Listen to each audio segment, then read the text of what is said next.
You're watching Dolphins Today, powered by Chat Sports. Tyler Jones, that's Jack Sperry. Today's show is presented by Manscaped. You can save 20% off and get free shipping when you use the promo code Dolphins. We'll tell you more about Manscaped coming up later on in the show.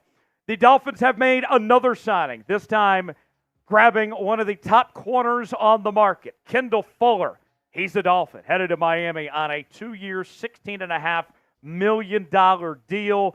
And you look at Kendall Fuller. This is somebody that began his career with Washington, gets traded in the Alex Smith trade to the Kansas City Chiefs, wins the Super Bowl with the Chiefs, heads back to Washington shortly thereafter that, and he's been steady Eddie, one of the better corners in the league, one of the better corners on the market.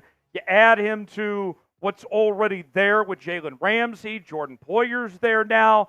Jack, I really like what the Dolphins did to bring Kendall Fuller here and also to rebuild this Dolphins defense that needed a lot of work. Yeah, absolutely, Tej. I love the fit between Kendall Fuller and what the Miami Dolphins are going to be asking of him in this Vic Fangio-style defense. Now remember, Vic Fangio no longer here in Miami, but when you look at a guy like Kendall Fuller and what he did there with the Washington Commanders is he was one of the highest graded corners in football these past 2 years, is that they ran a Fangio-style system there under Jack Del Rio when Ron Rivera was still there. So it's lots of off coverage, lots of man-match coverages and cover 4 quarters, cover 4 palms, cover 6, all these different things that the Fangio people love to run, and Kendall Fuller is perfect at that. He can read the eyes of the quarterback, he can read cues, he knows the rules of this defense extremely well, and you're essentially replacing Xavier Howard's spot on the defense with this guy. Howard was more of a press man corner who didn't really fit this defensive system.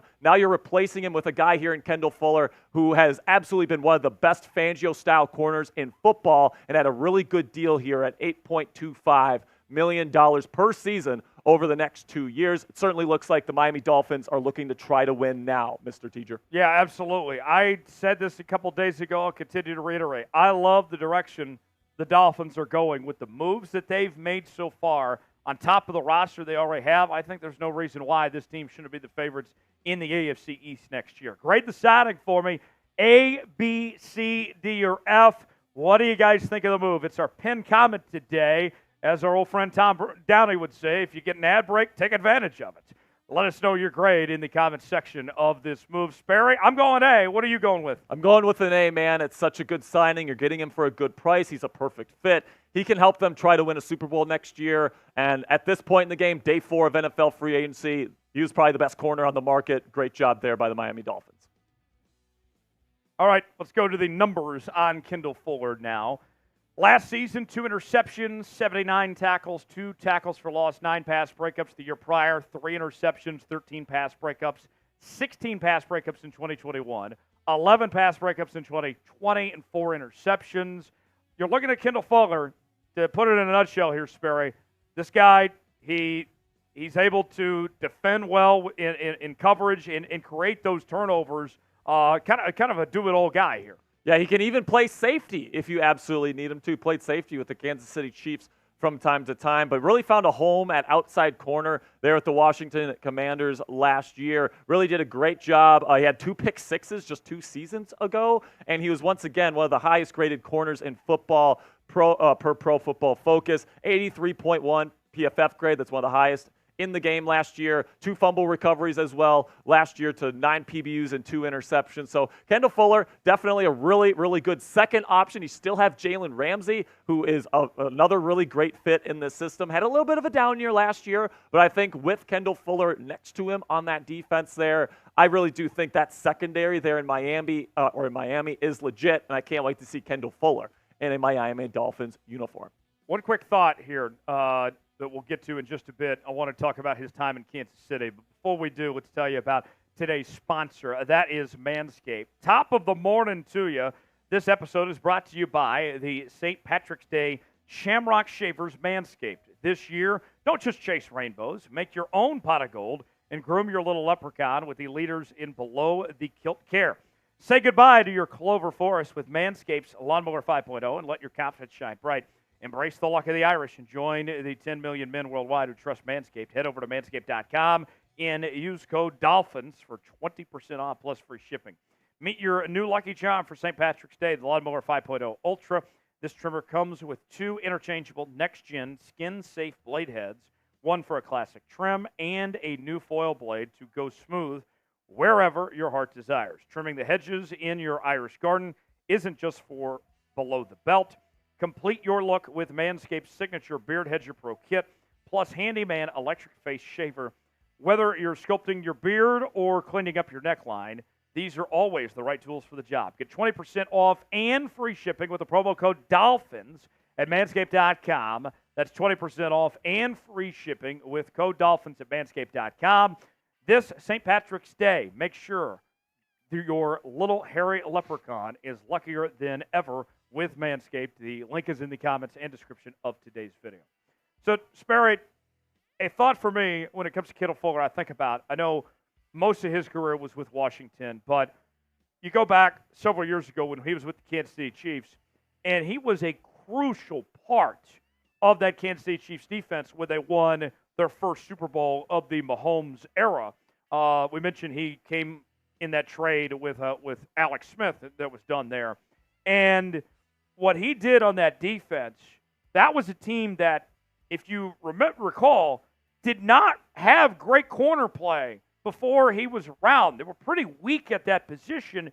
He was a game changer. I would argue that are the Dolphins not just getting a player that knows what it takes to play at a championship level, but they're also getting a piece that I would say the Chiefs probably would not have won that Super Bowl without that first go-round. Yeah, I would say that, man. And another thing that I'll add to that, Tej, is that he was a team captain for multiple seasons there in Washington. So you're getting a great locker room presence. Like you said, he is a Super Bowl champion. He has been there and done what the Miami Dolphins are hoping to do in 2024. So I think he's going to be a really good presence in this defense and in that locker room at large. I think that he gives you everything that you're looking for, and you're paying him less than $10 million per season. I can't think of a better move for the Miami Dolphins to make right now than to sign this guy on day 4 of NFL free agency. Like you said, man, he provides more value than just being a perfect fit for the defense. He's going to bring you value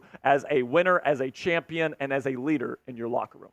Dolphins Today continues to bring you the best Dolphins coverage around as we have daily news and rumors. We're talking free agency, trades, we're counting down to the draft and more. If you are a Miami Dolphins fan, you got to subscribe to Dolphins Today by Chat Sports. We're getting so close to our next milestone, 56,000 subscribers, but we need your help to get there. Subscribe now for free. Lock us in for the latest happenings on your favorite team each and every day on Dolphins Today. Subscribe now. So to recap the moves the Dolphins have made so far in free agency, they started out things getting help at the tight end spot. Jonnu Smith, 2-year, $10 million deal. Robert Jones at the guard spot on a 1-year deal there. What is kind of your takeaways from this first batch of signings that Miami did? So the first wave here, definitely the lower level signings, kind of the calm before the storm, so to speak, for the Miami Dolphins here. They were still kind of in cap hell when they made these moves here. So I like the fact that they're getting Jake Bailey back. He's a good punter. Jonnu Smith is a perfect fit for this system, very athletic tight end. And then Anthony Walker is somebody that fits in this defense as well as a middle linebacker. So I really do like all these moves here for the Dolphins, even though they might not be the most splashy moves out there. Yeah, and then some other signings. They cleared close to $20 million in cap space with Jalen Ramsey, and then they go out and get Jordan Brooks at the linebacker spot. They get Shaq Barrett, who's going to be a rotational edge for them on a 1-year, $9 million deal. And then Aaron Brewer at the center position. You add in Jordan Poyer, Neville Gallimore comes in as well. I mean, these are some key pieces. I feel like the Dolphins in the last few days have gotten significantly better. Yeah, and you can tell that they're really starting to push their chips into the center of the table here. Tua Tagovailoa, very limited time left for him to be on, contract control in his rookie contract. He's going to start be making a lot of money here soon. I think the Dolphins will extend him eventually just because he's so damn efficient in this offense. It doesn't make sense to move off of him if you're Mike McDaniel. But, you got to take advantage of the opportunities that you have now. And I really do think that the moves that they're making here, lots of one-year contracts, older veterans that are going to help them win now, like Kendall Fuller, like Shaq Barrett, like a lot of the guys that they're bringing in. I think that a lot of them are good moves, and I actually really like the Aaron Brewer move, their next center replacing Connor Williams. I think that's kind of an under-the-radar move, but a 3-year contract for a really good starting center that really fits this offense. I think the Dolphins have made a lot of really splashy and really good moves to help them win a Super Bowl in 2024. So Jack and I are very high on the Miami Dolphins. We both believe that they should be the favorites in the AFC East. What do you guys think? Y for yes, N for no. Will the Dolphins win the AFC East? Now adding Kendall Fuller to the fold. Let us know what you think, and we will see you next time right here on Dolphins Today.